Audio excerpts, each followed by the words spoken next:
매주 주말 여러분을 찾아뵙고 있습니다. 안녕하세요. 한밤의 기막힌 투자 주말 방송의 진행을 맡은 아나운서 박지연입니다. 저희 방송은 주식 잘 알려주는 동네 백수 오빠라는 코너로 진행되고 있습니다. 저희 한밤 토요일 주말 방송에서는요, 요즘 개인 투자자분들에게 핫한 미국 주식, 미국 ETF, 해외 선물에 대한 기초부터 심화 교육까지 또 해외 글로벌 증시 이슈에 대해서도 자세하게 안내해드리고 있습니다. 자, 그럼 오늘 해외 증시에 대해 다뤄주실 김보냉 칼리의 칼리 전문가님 만나보도록 하겠습니다. 전문가님 안녕하세요. 네, 안녕하세요. 반갑습니다. 네, 전문가님 이번 주 미증시는 트럼프의 경기 침체 언급에 우리나라 시간으로 3월 10일 월요일이죠. M7 위주로 좀 급락세를 보였습니다. 이번 주 미국 주식 하시는 분들 참 고생이 많으셨을 것 같습니다. 전문가님 이번 주 모의 투자 대회도 진행 중이라고 들었는데 잘 진행되고 계시나요? 네, 잘 진행되고 있습니다. 네, 벌써 또 얘기를 좀 가져가지만 17회 국내 해외 선물 모의 투자 대회입니다. 자, 사실상 이제 모의 투자라는 내용 자체를 가져가면서 사실 내 돈을 가지고 일단 진행을 하는 게 아니잖아요. 그래서 여러분들이 여기서 좀 참여를 하면서 좀 교육이나 내용 자체 이런 부분들로 좀 포커스를 잡으면서 보시면 될 것 같고요. 제가 벌써 17회 모의 투자 대회를 한다라는 거는 제가 17회 이상의 교육을 진행하고 있다라고 보시면 돼요. 그러니까 사실 첫 해부터 해가지고 교육을 아예 할 줄 모르는데 한 게 아니고 그때부터 지금까지 또 다져왔던 새로운 노하우나 내용들 자체 추가적으로 가져가고 있으니까 자, 지금도 늦지 않았습니다. 그래서 일단 무료로 오픈하고 가져가고 있으니까 늦었다 생각하시는 분들 이 방송 지금 처음 보시는 분들 참여하셔가지고 참가 신청 지금 얘기하셔서 들어오신 분들까지는 지속적으로 이번 주가 좀 마지막이 될 것 같아요. 왜냐면 이제 교육까지 기간이 2주 정도 대회까지 남았기 때문에 자, 이번 참여가 좀 마지막 얘기를 좀 드릴 것 같습니다. 자, 늦게 참여하신다라고 해서 이 순위나 내용 자체 먼저 참여하신다라고 해서 무조건 1등을 가져가는 건 아니에요. 늦게 하루 만에 참여하셔서 1등 가져가시는 분들도 계실 수 있으니까 자, 지금도 늦진 않았고요. 입상 상품은 1등 500만 원 상당의 상금을 운영 계좌로 지급하고 있고요. 2등 300, 3등 200만 원 상당의 상금을 지급하고 있다. 이렇게 보시면 되겠습니다. 자, 참가자 전원 해외 선물 ETF, ETN 무료 교육 진행하고 있고요. 해외 선물 실시간 트레이딩 가이드 방송 무료 제공을 드리고 있습니다. 그래서 많은 참여 부탁드리도록 하겠습니다. 네, 제17회 국내 해외 모의 투자 대회 이번 주까지 참여 신청 가능하다고 하니까요. 하단의 팍스통신만 통해서 많은 신청 부탁드리겠습니다. 자, 그럼 이제 이번 주 글로벌 증시 이슈 정다양 캐스터 통해서 알아봅니다. 네, 이번 주 주요 글로벌 증시 이슈 짚어보도록 하겠습니다. 첫 번째는 미국, 캐나다 무역 분쟁 심화, 관세 압박을 통한 합병입니다. 네, 트럼프 미국 대통령이 캐나다를 미국의 51번째 주로 편입하겠다는 발언을 반복하면서 논란이 커지고 있습니다. 트럼프 대통령은 최근 소셜미디어를 통해 캐나다가 51번째 주가 된다면 모든 관세 문제가 해결될 것이라며 이 같은 주장을 공식화했는데요. 그는 캐나다가 미국의 군사적 보호에 의존하고 있으면서 미국이 연간 2천억 달러의 이상을 지원하고 있다고 강조했습니다. 이어 캐나다가 합병되면 세금 부담이 줄어들고 북쪽 국경 문제도 사라질 것이라고 주장했습니다. 이 같은 발언이 계속되자 캐나다 정부와 국민들 사이에서는 반미 감정이 커지고 있습니다. 특히 트럼프 행정부가 캐나다산 철강 알루미늄 제품에 25% 관세를 부과하자 이 캐나다 정부도 30조 원의 규모의 미국산 제품의 보복 관세를 발표했습니다.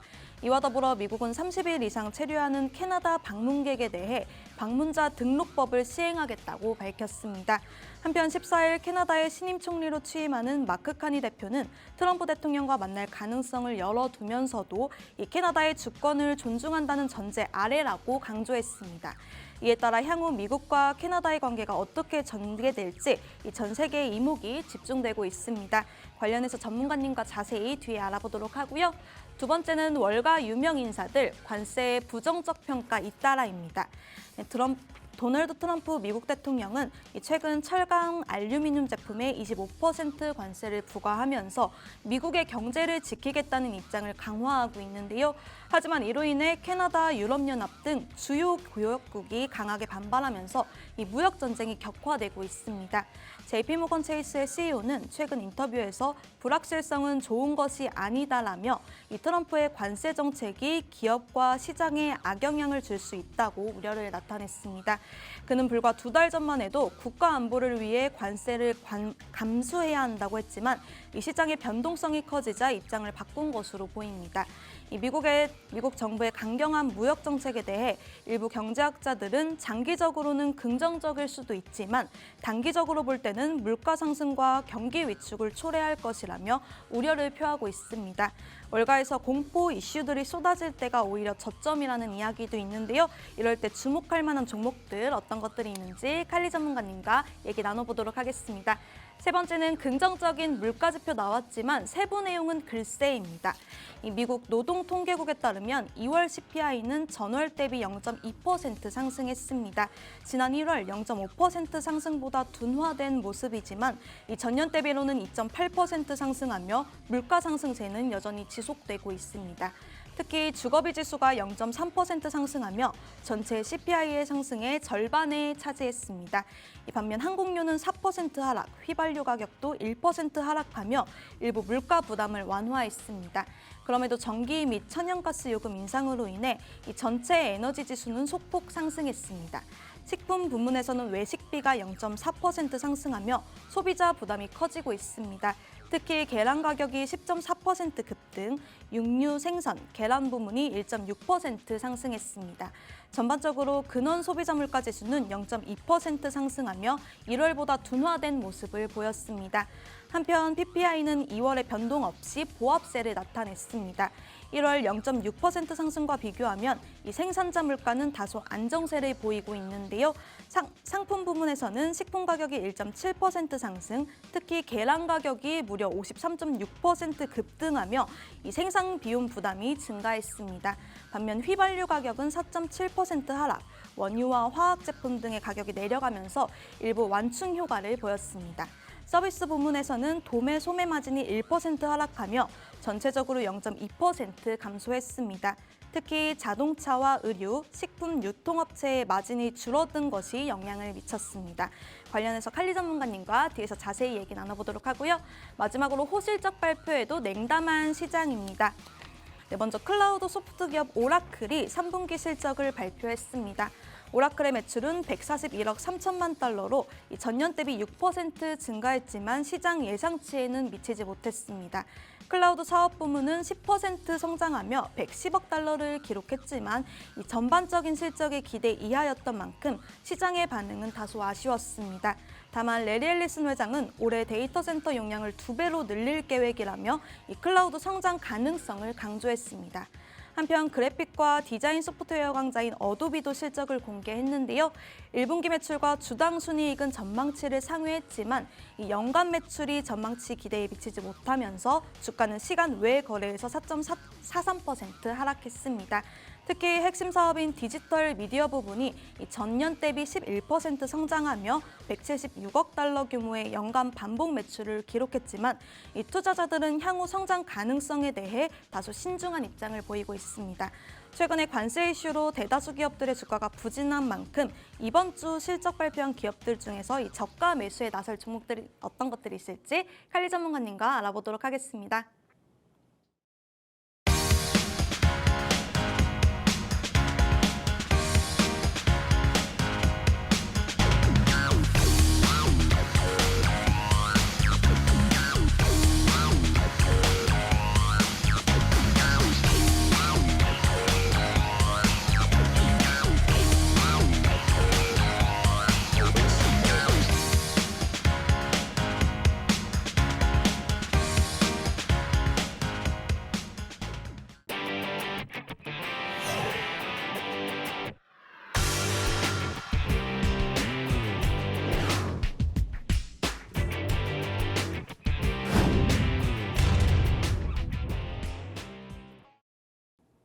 네, 이번 주 글로벌 증시 이슈 첫 번째 이슈부터 다뤄보면요. 이번 주 물가지표 호조로 지수가 반등할 수 있나라는 기대심이 조금 있었는데요. 결국 미국과 캐나다, 더 나아가서 이제 유럽과의 무역 분쟁으로 인해서 글로벌 증시가 좀 전반적으로 부진한 모습이었습니다. 이번 관세 분쟁에 따른 시장의 불확실성이 언제까지 이어질지 우리 투자자분들이 많이 궁금해하실 것 같은데요. 전문가님, 여기서 저희가 좀 지수가 더 빠질 것으로 봐야 할까요? 열어두고 봐야 할까요? 어떻게 보세요? 자, 지금 일단은 뭐 한 주간의 S&P 맵을 한번 좀 보시면 아시겠지만, 네. 자, 이번 주도 좀 폭락장이었습니다. 뭐 폭락까지는 아니고 지난 주가 일단 좀 셌죠. 셌는데 이번 주도 보시면 아시겠지만 전체적으로 M7들 위주로 낙폭을 지금 좀 크게 가져가고 있는 상황이에요. 결국에는 이 관세에 대한 전쟁 자체 이슈가 결국엔 시장의 불안감을 계속적으로 가져가고 있고, 여기에 대한 도대체 끝이 어딜까라고 생각해 보셔야 되는데, 사실상 그 부분을 역사적으로 뭐 버핏도 얘기를 하는 게 뭐냐면, 저점을 찾기가 힘들다는 거예요. 어떻게 알아요? 솔직히 말해서 뭐 우리가 미래에서 온 건 아니기 때문에 정확한 저점이다 예상을 하고 여길 가능성이 높다라고 판단을 하는 거지, 확실하게 뭐 이 지점을 딱 찍고 정확하게 반등하고 이 부분을 무조건 100%로 안다라고 하면 뭐 정말 천문학적인 돈을 벌 수 있겠죠. 사실 그 부분까지는 아니기 때문에 우리가 분할 매수, 분할 매도 관점을 가져가면서 시장에 이제 어떻게 보면 타이밍, 확률상 높은 자리값을 찾아보는 건데, 자, 일단 우리가 가장 지금 현재 이 하락을 주도하고 있는 두 가지 요소를 일단 생각하고, 이 두 가지 요소가 시장에서 어느 정도 지워지고 잊혀진다라고 했었을 때 시장의 반등을 좀 기대를 해볼 수가 있겠죠. 그 부분으로 일단 접근을 해보시는 거예요. 그러면 일단 두 가지다라고 뽑았을 때 가장 제일 먼저 생각해 볼 수 있는 거는 이 관세에 따른 물가 상승 혹은 경기 침체에 대한 내용 자체겠죠. 어쨌든 이 관세에 대한 영향력 자체가 적어지는 이 순간 자체가 우리가 반등 타이밍이다라고 생각해 볼 수 있고요. 두 번째 내용 자체는 AI 이슈가 계속적으로 부각되고 있는 상황이에요. 결국에는 정말 과한 투자를 계속적으로 가했던 이 AI 시대가 사실상 킬링 앱이 더 크게 나와주면서 시장에서 우리가 지금 사용하고 있는 챗GPT 그 이상의 수준 자체가 정말 이 막대한 비용을 투자했었던 데이터 센터가 필요로 하는지 여기까지 이끌어간다라고 하면 이 이슈 자체도 잠재우면서 다시금 상승 슈팅을 가져갈 수 있다라는 거예요. 그래서 이 내용 자체로 일단 우리가 좀 살펴봤었을 때 이 관세에 대한 내용 자체를 언급을 안 할 수가 없겠죠. 우리 지금 현재 시장 자체에서 관세인데 제가 항상 이번 모투데이 교육을 할 때도 지금 현재 시장에 대한 지금 가장 큰 이슈나 내용들 자체에서 이제 좀 브리핑을 계속적으로 이제 드리고 있는데, 일단 요거만 하나 좀 포커스를 잡고 오늘 일자 전체적인 큰 틀을 한번 좀 이해해 보시면 좋을 것 같습니다. 자, 먼저 내가 트럼프다라고 하면 왜 이렇게 무리하게 관세에 지금 현재 전쟁을 가져가면서 이렇게 할까? 가장 크게 의구심이 들 만한 내용 중에 하나죠. 트럼프는 왜 이기 집권을 지금 가져가고 있는 상황 속에서 처음부터 왜 이렇게 관세를 몰아치고 있느냐? 라고 생각해 봤을 때 가장 지금 생각해 볼 수 있는 내용 자체가 미국의 부채예요. 부채 한도를 이전에는 어땠냐면 그냥 계속 늘리기만 바빴어요. 결국에는 부채가 계속적으로 늘어나는 이 상황을 어떻게 보면 이거를 어떻게 뭐 줄이고 우리가 뭐 계속 아나바다 운동 우리 어렸을 때 막 했었던 것처럼 막 줄여가면서 어떻게든 허리띠 졸라매면서 이거를 극복하자가 아니고 지금 뭐 100조야? 만약에 100조, 700조야? 뭐 이러면 800조로 늘리고 900조로 늘리면 되잖아. 부채를. 그렇게 해서 어떻게 보면 언발의 오줌 누기로 이전 정권에서부터 계속적으로 이어졌었던 이 내용 자체를 좀 끊어내겠다라는 거야. 근데 그 가장 큰 이슈 중에 하나가 뭐냐면 결국에는 3%대로 빌렸었던 대출을 했었던 이 내용 자체가 지금 와서 본다라고 하면 4% 거의 5% 수준으로 빌려야 되기 때문에 이 이자 내용 자체도 감당하기 힘들다라는 거예요. 그래서 어떻게 보면 다시금 부채 한도를 늘리더라도 이 지금 투자되는 들어가는 이자 비용 자체를 좀 퍼센트를 줄이겠다라는 목적도 굉장히 큰 것 같아요. 그래서 관세를 일단 부과를 하면 어쨌든 메꿔지는 돈까지 있는 거고, 이렇게 시장을 한번 흔들었을 때 결론적으로 이 지금 현재 추세적으로 이자에 대한 퍼센트, 결국에는 채권 금리에 대한 퍼센트 자체를 줄이기 위한 노력을 하고 있다라고 여러분들이 생각하시면 돼요. 트럼프는 지금 굉장히 큰 자신감을 갖고 있어요. 뭐냐면 자기 말 한마디면 다른 국가에서 뭐 우리나라 삼성전자 이재용 회장님이 트럼프 말 한마디에 곧장 미국으로 달려와서 투자 몇백조 해라, 몇십조 해라 라고 하면 말을 듣는다는 거예요. 뭐 또 따로 일본 기업, 뭐 다른 기업들, 뭐 유럽의 어디 기업들 얘기를 해서 자기는 그만한 힘이 있다라는 거예요. 그러니까 시장을 자기가 언제든지 컨트롤해서 살릴 수 있다라는 기대감이 굉장히 큰 사람이거든요. 그래서 오히려 정권 초기 때 눌러주더라도 지금 잡아놓고 이 상태에서 사실상 부양책이라든지 나중에 이끌었을 때 결국에는 정권 막바지에 이르러서는 강한 상승장을 이끌겠다라는 게 가장 큰 목표인 것 같아요. 어설프게 지금 부채나 내용 자체가 굉장히 좀 애매한 상황 속에서 여기서 또 끌어올려봤자 리스크나 내용 자체가 터지면 그대로 무너질 거고 그 내용 자체를 지금 좀 기피하는 것 같습니다. 그래서 좀 전약 후강을 지금 좀 원하는 것 같아요. 그래서 이렇게 좀 무리하게 가져가고 있다. 그럼 내용들 자체를 지금 보시면 계속적으로 서로 싸우고 있는 상황이에요. 캐나다, 지금 미국 계속적으로 너네 관세 얼마 부과? 우리도 부과. 너 또 부과. 계속 이런 식으로 싸우고 있죠. 그러다가 유럽, 너네도 25% 부과. 너네 이것도 부과할 거야. 계속 이런 내용 자체로 퍼지면서 전 세계적으로 지금 큰 관세를 부과하려는 움직임 자체가 나와주고 있다고 보시면 되겠습니다. 자, 결론적으로 지금 일단은 뭐 미국산 위스키에 50% 관세 부과한다니까 이번에 가장 최근 이슈로 어떻게 나왔죠? 트럼프가 프랑스산, 유럽산 와인, 샴페인 주류 제품에 200% 관세를 부과하겠다고 엄포를 냈어요.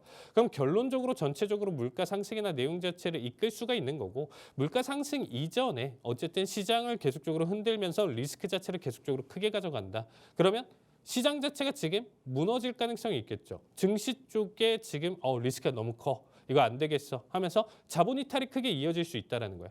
그럼 그런 자본 이탈을 지금 현재 관련해서는 달러, 금, 그리고 채권 쪽으로 이동할 가능성이 높다라는 거죠.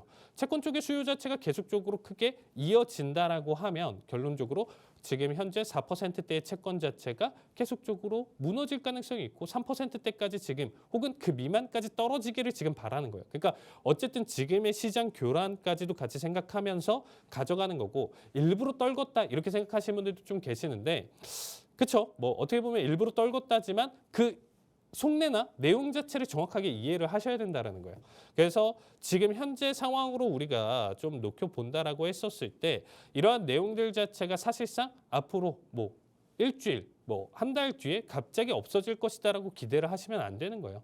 그래서 제 기준으로는 일시적인 단기 반등은 있을 수 있어도 장기적인 추세 자체는 25년도에는 좀 기대하기는 좀 어렵다. 그것도 트럼프도 생각하고 있고 우리가 지금 가장 눈여겨볼 만한 내용 자체는 이 상황 속에서 채권 금리가 얼마나 떨어지냐예요. 지금 현재 채권 금리도 많이 떨어졌습니다. 4.8%대 유지하고 있었던 채권 금리가 지금 그래도 4.2%대, 4.1%대까지 떨어졌거든요. 그러면 고점 대비 지금 최근 고점 대비 기준으로 본다라고 하면 0.7 수준까지 떨어졌기 때문에 지금 기준으로 똑같은 수준까지만 떨어진다라고 하면 지금의 현재 가져가는 무리한 관세 정책이라든지 이런 보복 관세 내용 자체가 계속 이어지는 이 시장 자체가 줄어들 가능성이 있어요. 그래서 채권 시장에 대한 내용 자체가 어디까지 떨어지냐. 지금부터 똑같은 수준까지만 떨어져 주기만 한다라고 하면 여러분들이 생각하실 수 있는 바닥 자리값 한번 노려볼 수 있는 좋은 타이밍이다. 이렇게 생각하시면 좋을 것 같습니다. 네, 현재 하락을 주도하고 있는 관세의 영향력이 조금 잠잠해질 때 전체 지수의 반등의 시기로 볼 수 있다라고 정리를 해주셨습니다. 추가적인 투자 전략 필요하신 분들은 하단의 팍스 통신망으로 들어와 주시면 되겠습니다. 네, 다음 질문으로 보면요. 과거 월가의 유명 인사들도 이 트럼프의 관세 정책에 적당한 관세는 오히려 미국에 좀 득이 된다라고 지지 발언을 했었는데요. 최근에는 좀 분위기가 바뀌는 추세입니다. 지금 현재 월가에서 하락장 이야기가 본격적으로 나올 때 저점이었다라는 말처럼 전문가님 지금 이제 지수가 조금 저점을 다졌다라고 봐도 될까요? 이때 저희가 좀 저가 매수에 나설 만한 종목들도 혹시 함께 있을까요? 사실상 지금 타이밍 보기 조금 힘든데 그래도 우리가 좀 단기적인 반등 자체를 좀 노릴 수 있었던 기업들이 좀 존재를 해요. 제가 이 방송에서도 분명히 언급을 드렸었거든요. 자, 먼저 우리가 일단은 좀 월가에서 힘 있는 사람들의 지금 좀 최근에 인터뷰나 내용들 자체를 한번 좀 점검하고 보도록 하겠습니다. 자, 먼저 제이미 다이먼. 자, 2025년 1월 22일 날 기준으로 자, 스위스 다보스 세계 경제 포럼에서 국가 안보에 도움이 된다라고 하면 약간의 인플레이션이 있더라도 이를 받아들이고 극복해야 된다. 현재 트럼프가 처음에 가져갔었던 이때 당시에 관세 정책이라든지 이런 내용들 자체가 사실 약간의 인플레이션을 좀 일으킬 수는 있다라고 하더라도 긍정적이다라고 생각했었어요.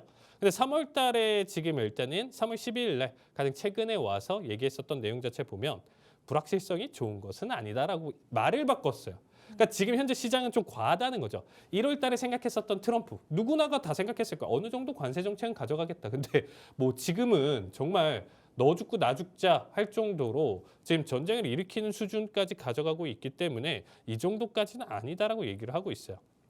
그 외로 레리 핑크 같은 경우는 다보스 포럼 인터뷰에서 높은 인플레이션으로 인해서 채권 시장의 투매가 주식 시장으로 확산될 수 있다. 이미 1월 24일에 최근에 좀 하락장에 대한 내용 자체를 좀 브리핑을 했었죠. 3월 달 들어서 아메리칸 퍼스트에서 지금 정책이 물가 상승을 초래할 수 있다라고 경고를 하고 있어요. 그러니까 사실 지금 좀 월가 쪽에서는 안 좋은 쪽으로 좋았었던 사람마저도 안 좋은 쪽으로 지금 좀 방향성을 바꾸고 있거든요. 근데 우리가 이렇게 생각하시면 돼요. 만약에 지금 월가에서 지금 현재 큰 내용 자체로 우리가 자산의 움직임 자체를 보는 건데 일단 지수 포커스로 일단 좀 간단하게 좀 설명드리면 이렇게 생각하시면 돼요. 자, 여러분들 이게 지금 현재 최근 나스닥 지금 움직임 흐름인데 잘 생각해 보시면 월가에서도 앞에서 상승을 이끌어 갔었을 때 중간중간에 눌림이 크게 발생하는 구간대들이 분명히 존재를 했었죠.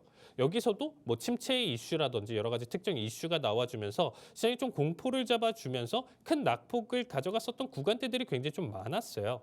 근데 이거에 일희일비하면서 청산하는 거는 사실상 우리와 같은 개인 투자자들이죠. 진짜 큰 금액을 자산을 운영한 사람들은 여기서 일희일비 할 수가 없어요. 그러면 사실 시장에서 도태될 수밖에 없거든요. 그러니까 큰 추세로 밀고 넘어가는 자리에서는 계속적으로 장기간에 끌고 갈 수 있는 이런 힘이 있는 거고. 그럼 제가 드리고 싶은 얘기가 뭐냐면 최근 이 하락에서 지금 많은 분위기들이 사실 좀 엑시트 가져가면서 이번에는 가장 최근에 있었던 이 하락장에서는 너도 나도 사실상 지금 비중 자체를 줄이려는 움직임 자체랑 사실상 최근 들어서 정말 안 좋은 소리들이 계속적으로 나와주고 있거든요. 그러니까 하고 싶은 얘기가 뭐냐면 일시적인 반등을 가져간다라고 하더라도 기관값 자체를 하락장을 지금 더 두고 있다라는 거예요. 큰 손들은 큰 금액을 가지고 운영하는 자산 운용, 뭐 헤지펀드들, 기관 투자자들 할 것 없이 사실 이 하락을 일시적이다라고 지금 생각하기에는 이미 낙폭 자체도 큰 상황이고 시장의 리스크가 계속적으로 있는 상황이죠. 분명한 이슈, 하방에 대한 이슈가 정확하게 잡혀 있는 상황이에요. 그래서 이 상황 속에서 놓고 본다라고 하면 저는 이 하락에 대한 기간값을 최소 6개월에서 1년 정도 보고 있습니다. 이 정도 기간까지는 좀 보고 판단을 하셔야 된다는 거예요. 왜냐하면 이런 지금 얽히고 설키고 있는 내용들 자체에서 일단 우리가 또 눈여겨볼 수 있는 게 선물을 또 안 할 수가 없는데 이 선물 지수들 나스닥 뭐 S&P 이런 지수들 같은 경우가 이제 만기 같은 경우가 3개월 단위거든요. 그러니까 이 3개월 단위에 대한 포지션 우리처럼 뭐 주식만 따로 선물만 따로 이렇게 하는 게 아니고 얘네 옵션까지 같이 합성 포지션을 가져가면서 사실상 3개월, 6개월 이렇게 기간 단위를 두고 사실상 방향성을 지켜보기 때문에 쉽사리 포지션에 대한 강제 청산이나 내용 자체를 빠르게 이어지긴 굉장히 좀 힘들다라는 겁니다. 그러니까 지금은 좀 하락에 대한 내용 자체를 어느 정도 포커스를 잡았기 때문에 6개월에서 1년 정도는 지속성을 있는 자리값을 저는 가져갈 가능성이 높다라는 거예요. 그래서 지금 내용 자체 쭉 지켜보시고 앞에 설명드렸었던 내용처럼 채권 금리에 대한 하락이 어느 정도 생각할 수준까지 떨어진다라고 하면 거기서부터 우리가 분할 매수 관점으로 바닥이다라고 생각하면서 접근해 보시면 나쁘지 않을 것 같아요. 네, 최근 하락장이 더 이어질 수 있어서 조금 더 관망하는 자세 가져보자라고 정리해 주셨습니다. 추가적인 지수 대응 전략 필요하신 분들은 하단의 팍스통신망으로 들어와 주시면 되겠습니다. 네, 세 번째 질문 보면요. 물가 지표가 나왔습니다. 현재 지수의 흐름을 전환할 수 있는 하나의 이정표로 주목을 받았었는데요.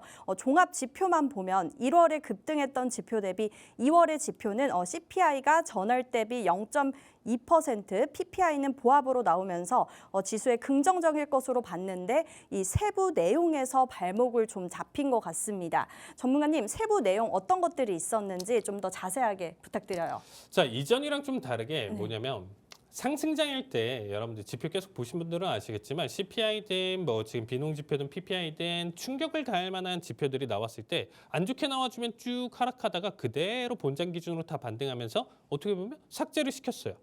그러니까 대세 상승장일 때는 그런 모습을 보여줬었는데 이번 지표 발표, 물가 지표 발표 때는 어떤 모습을 보여줬냐면 PPI든 CPI든 초반에 지표 발표하는 순간 때 강한 상승, CPI 같은 경우 200포 이상 상승을 보여줬고 200포 가까운 상승을 보여줬고 그다음에 뭐 나스닥 기준으로 그다음에 이제 PPI 같은 경우는 이제 100포 정도 보여줬었는데 그 내용 자체를 다 상쇄시키는 매도세가 계속적으로 나와줬다라는 거죠. 그러면 이게 지금 현재 관세 우려 때문에 지속적으로 낙폭을 가져가고 있다 이렇게 생각할 수가 있어요. 왜? 지표 자체는 좋았거든요. 물가 떨어지고 있다라는 내용 자체를 지금 반증을 하고 있어요.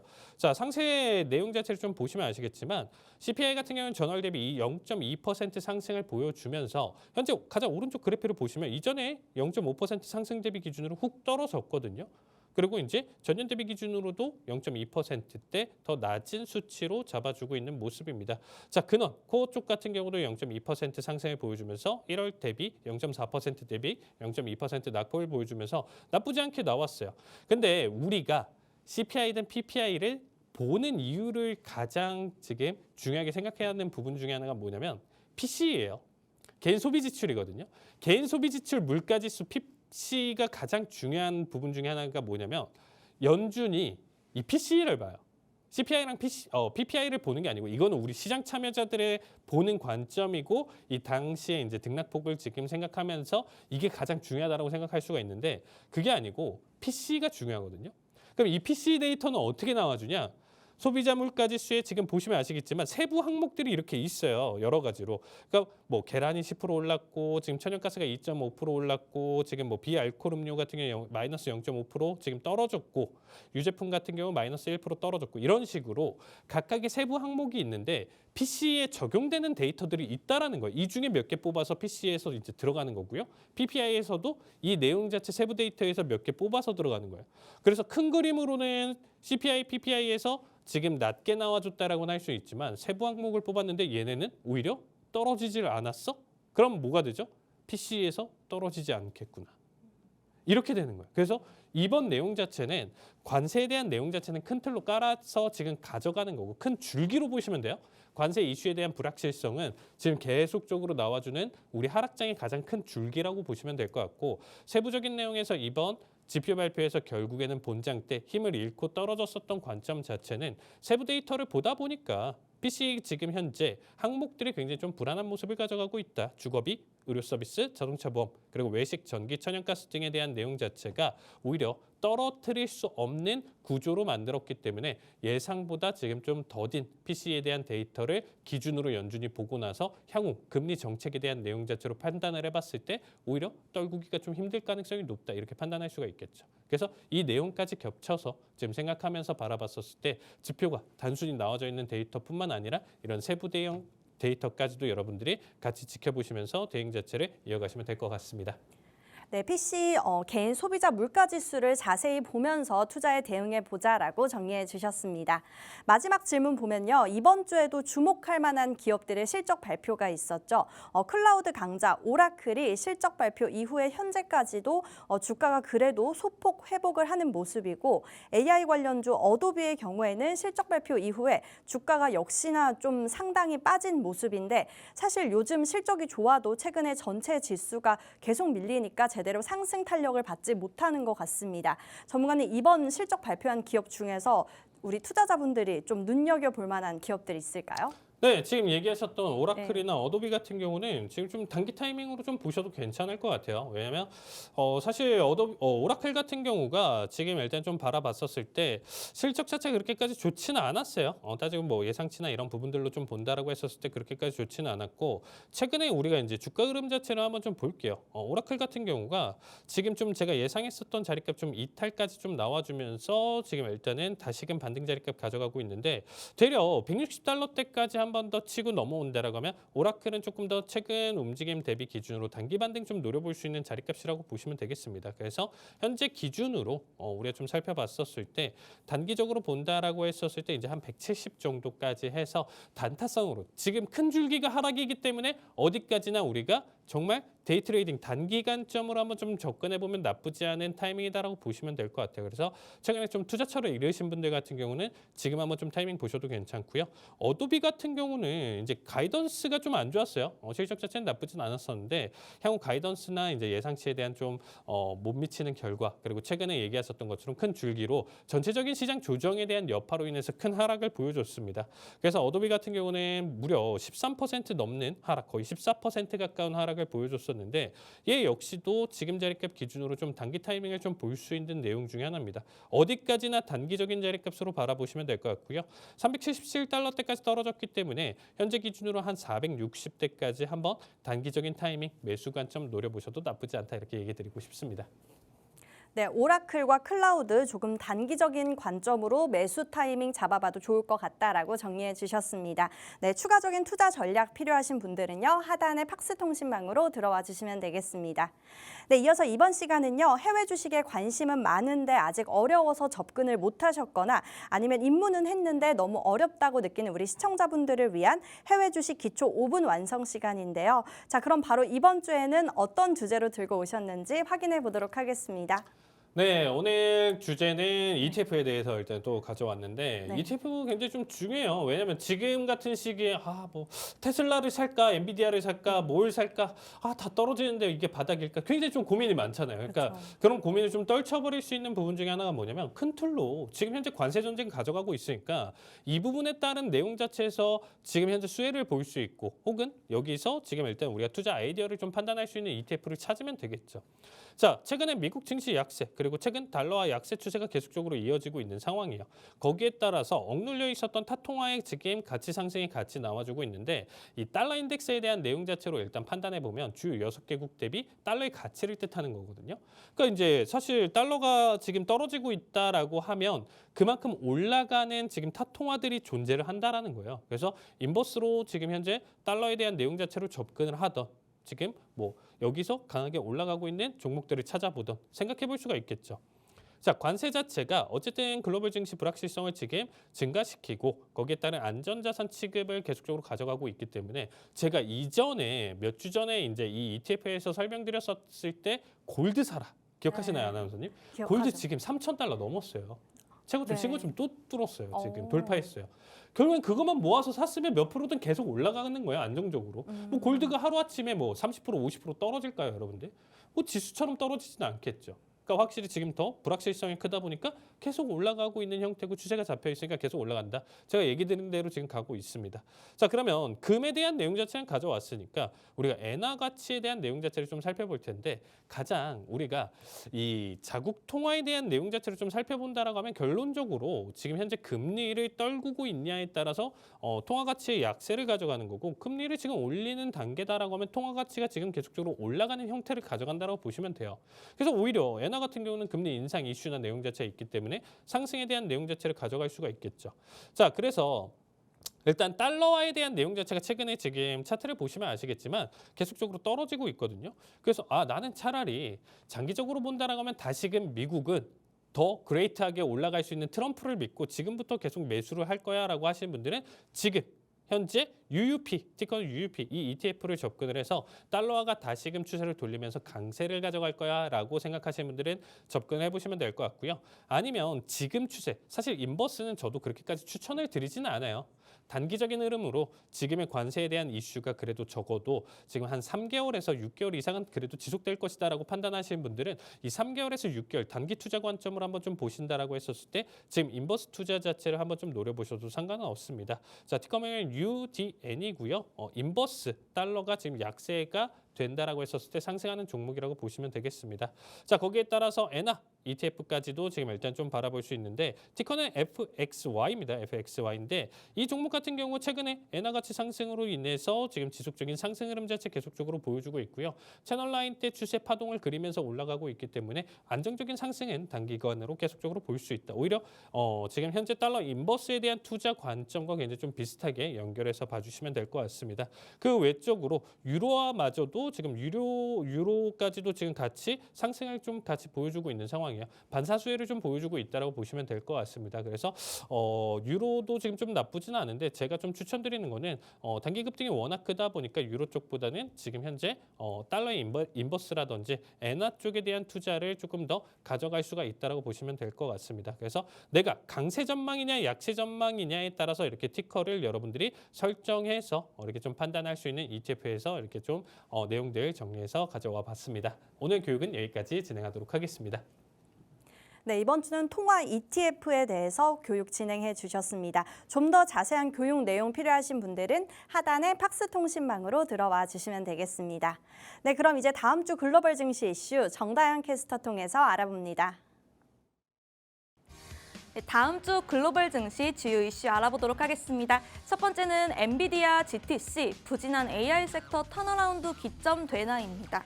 오는 3월 17일부터 21일까지 미국 실리콘밸리에서 열리는 GTC 2025는 이 AI 컴퓨팅, 로봇, 자율주행 등 다양한 첨단 기술을 조망하는 자리입니다. 특히 행사 둘째 날에는 젠슨 CEO가 기조 연설을 통해 신규 AI GPU를 발표할 예정인데요. 업계에서는 블랙웰 울트라와 2026년 출시 예정인 루빈 GPU 공개 가능성이 높다고 전망하고 있습니다. 이번 행사에는 삼성전자와 SK하이닉스, 마이크론도 참여해 최신 AI 메모리 기술과 HBM 제품군을 선보일 계획입니다. 특히 엔비디아가 삼성전자의 HBM3E 공급 여부에 대한 입장을 밝힐지 관심이 집중되고 있습니다. 또한 엔비디아는 AI뿐만 아니라 양자 컴퓨팅 관련 성과도 발표할 예정입니다. 새롭게 마련된 퀀텀데이에서는 양자 컴퓨팅과 고성능 컴퓨팅의 접목 가능성이 논의될 전망입니다. 관련해서 AI 접근이 가능할 종목들 칼리 전문가님과 뒤에서 얘기 나눠보도록 하고요. 다음으로 FOMC와 소매 판매 지표 글로벌 일정입니다. 네, 다음 주 금융시장의 핵심 지표들이 대거 발표될 예정입니다. 특히 미국 연방준비제도의 금리 결정과 이 소매 판매 지표 그리고 주택시장 데이터가 투자자들의 관심을 끌고 있습니다. 다음으로 3월 18일 화요일에는 미국 건축 허가 및 주택 착공 지표와 소매 판매 지표가 발표됩니다. 지난달 허가 건수는 147만 건으로 예상보다 낮았는데요. 이 소매 판매 지표 또한 지난달보다 부진했습니다. 이 부동산 시장과 미국 소비의 방향성을 가늠할 수 있는 중요한 지표가 될 것으로 보입니다. 다음으로 3월 19일 수요일에는 미 연준의 기준 금리 결정이 있습니다. 정확히 우리나라 시간으로는 목요일 새벽인데요. 현재 기준금리는 4.5% 수준이면서 시장은 미 연준이 이번에도 금리를 동결할 것으로 예상하고 있습니다. 그러나 파월 미 연준 의장의 기자회견에서 올해 금리 인하 가능성이 언급될지 주목되고 있습니다. 다음으로 3월 21일 목요일에는 신규 실업수당 청구 건수가 발표됩니다. 지난주 21만 건 수준으로 비교적 안정적인 흐름을 보였었는데요. 추가적인 변화가 있을지 살펴보면 좋을 것 같습니다. 마지막으로 3월 22일 금요일에는 미국 기존 주택 판매 데이터가 발표됩니다. 이 고금리로 인해 주택시장이 위축된 상태인데요. 판매량이 감소세를 이어갈지 확인하는 것이 중요합니다. 이상 다음 주 글로벌 증시 주요 증시 이슈였습니다.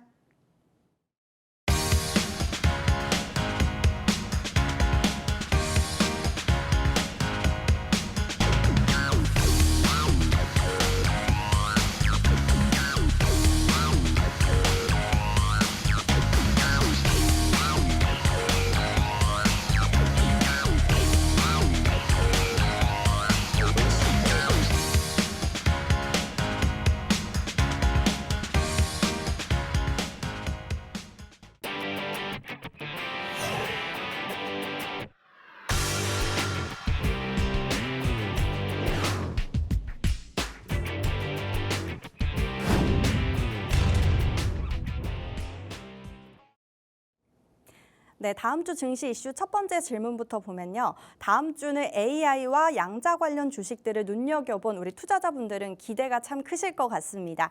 바로 엔비디아 GPU 테크 컨퍼런스가 열리는데요. 이번에는 처음으로 양자 관련 섹션도 포함해서 열리는 것으로 알려졌죠.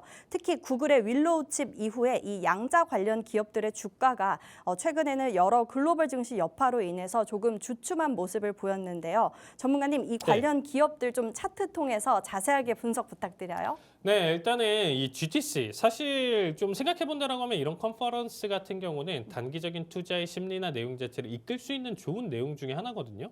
그래서 지금 일단 3월 17일부터 21일까지 미국 캘리포니아 산호세인데 여기 이제 도시 이름이라고 보시면 되겠습니다. 여기서 이제 하는데 사실 이제 19일 한국 시간 새벽 2시예요.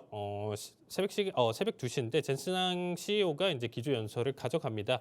그러면 이 부분을 좀 봤었을 때 사실 이제 마이크십이 굉장히 좋은 젠슨항 같은 경우는 사실상 투자자들로 하여금 사실 좀 메리트를 굉장히 좀 크게 이끌 수 있는 CEO라고 저는 생각을 해요. 그래서 이 내용 자체가 우리가 이제 좀 지수 내용 자체를 좀 놓고 본다라고 하면 데드캣 바운스라고 하죠. 그러니까 계속적으로 지금 17일 이 구간대 19일까지도 이제 하락장을 만들었다라고 하면 사실상 단기적인 이슈로 반등에 대한 수준 자체를 잡아줄 수 있는 좋은 타이밍이지 않을까라는 생각을 하고 있습니다. 그러면 반등을 본다라고 하면 뭐 모든 종목이나 모든 지수가 다 오르는 건 아닐 거 아니에요. 그래서 관련 종목들 중에서도 그리고 또 이때 당시에 이제 짧게 튀어오를 수 있는 이 반등을 좀 잡는다라고 하면 여러 가지 종목들 중에 그래도 이번 내용 자체에서 좀 관련 종목들을 한번 좀 볼 필요가 있겠죠.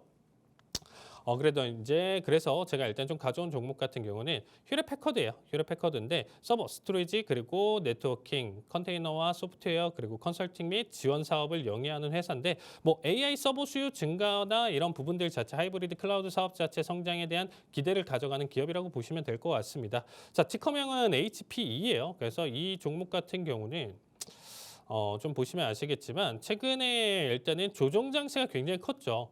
지금 현재 AI에 대한 조정 여파로 인해서 큰 낙폭을 보여준 종목이에요. 그러니까 24달러에서 지금 거의 14달러니까 거의 반토막 났죠. 고점 대비 기준으로 거의 반토막 났기 때문에 이 종목들 같은 경우가 지금 현재 나와주는 이슈나 내용 자체에서 제가 얘기 드리는 게 단기 반등입니다. 여러분들 착각하시면 안 돼요. 그러니까 이 고점까지 뚫으면서 계속 올라갈 것이다. 이 기대가 아니고요. 이 하락 대비 기준으로 튀어오를 수 있는 절반 수준, 그 이하일 수도 있고 이상일 수 있고 한 요 정도 수준까지를 우리가 노려보겠다. 단기적으로 좀 노려볼 수 있는 기업이다. 그거를 지금 GTC를 빌려서 가져간다고 생각하시면 될 것 같습니다. 그래서 이 종목 같은 경우가 지금 현재 14달러 가져가고 있는데 현재 자리값 저점 픽스를 가져가면서 좀 판단해 본다라고 하면요. 14달러, 15달러 초반 기준으로 18달러에서 최대 20달러 수준까지 내가 한번 좀 노려보겠다. 그러면 이 가격도 사실 퍼센트 기준으로는 만만치 않거든요. 20%, 30% 이상까지도 가져갈 수 있어요. 그래서 단기적으로 이 정도 타이밍 나와줄 수 있는 기업이다라고 보시면 될 것 같고요. 하나 더. 빠르게 이제 좀 얘기를 드리면 엑센추얼입니다. 엑센추얼 티커맨 ACN이고요. 글로벌 전문 컨설팅 그리고 디지털 기술 운영 서비스 제공하는 기업이고요. 역시나 지금 현재 엔비디아 AI 사업 관련 분야로 가져갈 수 있는 기업이다라고 보시면 될 것 같고요. 빠르게 지금 내용 자체를 좀 살펴보면 지금 현재 이 기업도 최근에 눌림이나 내용 자체로 판단해 보면 저점이나 내용 자체 지금 좀 잡아뒀을 때 344 혹은 지금 360대까지 상승 가능성이 있고 앞의 내용보다는 조금 덜 상승을 가져갈 수 있기 때문에 두 종목 나눠서 분할 매수 자체로 한번 이번 GTC에서 한번 좀 접근해 보시는 거 단기적으로 접근해 보시는 거 추천드리도록 하겠습니다. 네, 특허명 HP와 ACN 두 종목 집어주셨고요. 이 두 종목 단기적으로 상승 볼 수 있는 종목이다라고 해주셨습니다. 정확한 매도 타점 필요하신 분들은 하단의 팍스 통신망으로 들어와 주시면 되겠습니다. 네, 마지막 질문 살펴보면요. 지표로 치면 이번 주 물가 지표만큼이나 중요한 지표들이 다음 주에 예정이 돼 있습니다. 부동산 지표도 있지만 사실 시장에 관심이 쏠리는 건 아무래도 3월 FOMC 회의일 텐데요. 특히나 우리 최근 지수 하락을 좀 턴 어라운드 해줄 만한 빅 이벤트로 지금 기대를 모으고 있습니다. 전문가님, 네. 지난 금요일 파월 연설 당시에 반등을 기억하시는 분들은 이번 FOMC에서도 지수가 좀 반등하지 않을까라고 기대를 하시는 분들이 많을 것 같은데요. 네. 이번에 좀 FOMC가 좀 긍정적인 효과를 불러드릴까요? 어떻게 보세요? 사실상 긍정적인 효과보다는 오히려 이제 시장에 충격을 가져갈 만한 요소는 가져가진 않겠다. 그러니까 파월이 앞에서는 12월부터 해가지고 지금 리스크가 크기 때문에 우리 중립이고 계속적으로 금리 동결을 계속적으로 가져갈 거야 좀 강하게 얘기를 했었잖아요. 근데 이제 뭐 최근 지표를 바라봤었을 때 아직까지는 아니지만서도 최근 들어서 여러분들이 이것만 생각하시면 돼요. 트럼프가 파월을 건드리질 않아요. 그렇죠? 파월에 대한 내용 자체 비판, 뭐 내용 자체 이런 부분들이 최근에 없었습니다. 그래서 파월 입장에서도 사실상 지금 현재 증시가 이렇게 원웨이로 나스닥 지금 보세요. 지금 일단 5일선 꺾이지 않고 지금 계속 하락하고 있는 이 상황에서 괜히 지금 금리 인상해야 돼 뭐 이런 식으로 만약에 좀 풀어가야 된다라고 하면 이거 뭐 하락 자체가 뭐 걷잡을 수 없을 정도로 패닉셀이 나올 거예요. 이거 욕먹을 수 있기 때문에 이 욕은 트럼프 쪽으로 보내겠다 이 생각일 거예요. 그러니까 본인은 가만히 있되 대신에 시장에 충격 줄 만한 요소는 가져가지 않고 중립적인 스탠스를 계속적으로 이어갈 것이고요. 최근에 지표 자체는 이제 제가 좀 생각해 봤을 때는 사실상 다음 달로 또 2월 되지 않았을까. 지금 이제 앞으로 나와주는 데이터들 자체는 단기적인 충격 정도만 보여줄 수 있고 관세에 대한 내용 자체에 포커스를 잡히면서 4월 달 데이터에 대한 우려 이런 부분들이 좀 강하기 때문에 좀 지표에 대한 내용 자체는 우리가 또 4월 내용 자체에서 조금 더 집중해 보고요. 이번 내용 자체는 좀 간단하게 좀 이 수준 정도까지만 해서 넘어갈 가능성이 높다 이렇게 봐주시면 좋을 것 같습니다. 네, 이번 3월 FOMC 회의는 아무래도 중립적인 스탠스로 나오지 않을까라고 예상한다고 정리해 주셨습니다. 네, 좀 더 추가적인 투자 전략 필요하신 분들은 하단의 팍스통신망으로 들어와 주시면 되겠습니다. 네, 그럼 이제 저희 방송의 마지막 코너입니다. 글로벌 마켓 투자의 하이라이트라고 할 수 있는 해외 선물 기초 교육 시간인데요. 국제 유가, 미국채, 유로화와 달러화, 그리고 천연가스, 골드뿐만 아니라 나스닥과 S&P 500 지수 선물까지 다양한 상승과 하락에도 우리가 수익을 볼 수 있는 해외 선물인데요. 우리 개인 투자자분들이 접근이 참 어려우셨을 것 같습니다. 지금 우리 칼리 전문가님이 바로 쉽게 풀어드리도록 하겠습니다. 네, 최근 들어서 제가 일단은 피보나치 교육에 대한 내용 자체를 좀 포커스를 잡으면서 여러분들한테 좀 설명을 드렸었는데요. 지금 일단 좀 자리를 좀 보시면 이전에 좀 설명드렸었던 내용이었어요. 그러니까 골드 같은 경우 지금 좀 살펴보시면 아시겠지만 제가 3,028달러대까지 가져가겠다. 이 방송에서 정확하게 언급을 했었는데 지금 보세요. 결국엔 3,000달러 뚫고 지금 계속적으로 올라와 주고 있죠. 얼마 남지는 않았습니다. 그래서 이 구간대까지 추가적인 상승 내용 자체 잡아줄 수 있다고 보시면 될 것 같고 테슬라 같은 경우가 제가 이 방송에서도 또 언급을 했었어요. 이 피보나치에 대한 되돌림 내용 자체로 우리가 좀 살펴봤었을 때 얘에 대한 지금 저점 300자리값 주요 자리값이고요. 최대 220달러대까지 하락 가능성이 있다고 분명히 언급을 드렸습니다. 그래서 지금 현재 대회 기간 중에 참여하신 분들은 제가 라이브 방송 통해서 이 자리값을 터치했었을 때 정확하게 테슬라 지금 단기적으로 바닥 타이밍 한번 타이밍 바라볼 수 있는 좋은 자리값이다. 이미 뭐 튀어오른 자리값 기준으로 본다라고 하면 거의 뭐 10% 15% 이상까지 올라와줬거든요. 그러니까 뭐 사실 여기서 단기 바닥 자리값 잡았다라고 하면 충분히 재미를 볼 수 있었던 자리값 중에 하나죠. 그래서 이런 내용들로 여러분들이 좀 살펴보신다라고 하면 이 피보나치 되돌림에 대한 내용 자체를 한 번 더 좀 설명드릴게요. 결국에는 큰 상승, 큰 하락에 대한 내용 자체에서 우리가 눌림과 반등에 대한 내용 자체에서 어디까지 포커스를 잡아야 되냐라고 생각을 해봤을 때 피보 기준으로 설명을 드리면 이것만 한번 오늘자 교육에서 여러분들이 잘 생각해 보시면 될 것 같아요. 이 하락분 대비 기준으로 항상 38.2%, 0.5%, 61.8% 비중으로 이 세 가지 자리값을 여러분들이 꼭 기억해 주시면 될 것 같아요. 제가 지금 몇 년 동안 이 자리값에 대한 활용도 내용 자체에서 자리값 저점 반등 타이밍을 거의 지금 높은 확률로 맞췄었던 자리값 중에 하나입니다. 그럼 이 자리값이 어떤 자리값이냐? 단순히 최근에 와서 피보나치라는 도구를 사용해서 만들어진 게 아니고요. 이거는 다우 이론부터 공부하신 분들은 아시겠지만 우리가 이제 다우 이론에서 이제 좀 나와줬었던 내용들 자체에서 이미 150년 전부터 데이터화 시키면서 통계화 시켰었던 자리값 기준으로 대략적으로 30 몇 퍼센트, 35% 이런 수준의 반등을 많이 보여주고 시장 자체가 그리고 눌림 자체도 똑같겠죠. 눌림도 이 자리값 최대 이제 한 62%, 63% 수준의 조정 장세를 많이 가져간다. 이 얘기를 이미 150년 전부터 가져왔어요. 이거를 정확한 수치화시키면서 가져갔었던 게 이 피보에 대한 내용 자체다 보니까 이 자리값까지 조정 나와줄 것이다. 그러면 하나만 더 얘기를 드리면서 마치면 지금 나스닥 같은 경우가 우리가 2년 동안 지속적인 상승장을 가져왔기 때문에 이 상승장 대비 기준으로 얘에 대한 지금 현재 조정 자리값을 본다라고 하면 제가 지금 설명드렸었던 자리값들을 기억하시면 돼요. 382, 0.5, 618. 그래서 17,800대까지 떨어지는 게 지금 1차적인 주요 자리값이고요. 최대 낙폭에 대한 내용 자체 큰 조정이 일으킬 것이다라고 하면 현재 지수 기준으로 4,000포인트, 대략적으로 20% 추가적인 하락 자체를 더 가져갈 가능성이 높다. 이렇게 생각하시면서 현재에 대한 조정 가능성, 예측 가능한 범위들, 내용 자체를 이 부분에 맞춰서 찾아보시고 우리가 분할 매수 관점을 어디서 바라볼지 타이밍을 잡아볼 수가 있겠죠. 그래서 오늘 교육 내용은 짧게 여기서 가져가 보도록 하겠습니다. 네, 이번 주에도 기술적 분석 피보나치에 대해서 교육 진행해 주셨습니다. 추가적인 구체적인 교육 내용 필요하신 분들은 하단의 팍스 통신망으로 들어와 주시면 되겠습니다. 네, 오늘 저희가 준비한 내용은 여기까지입니다. 본 방송에서 제공되는 정보는 투자 판단에 대한 참고 자료일 뿐이며 해당 종목에 대한 상승과 하락은 보장드리고 있지 않습니다. 저희는 다음 시간에 뵙도록 하겠습니다. 시청해주신 여러분 고맙습니다.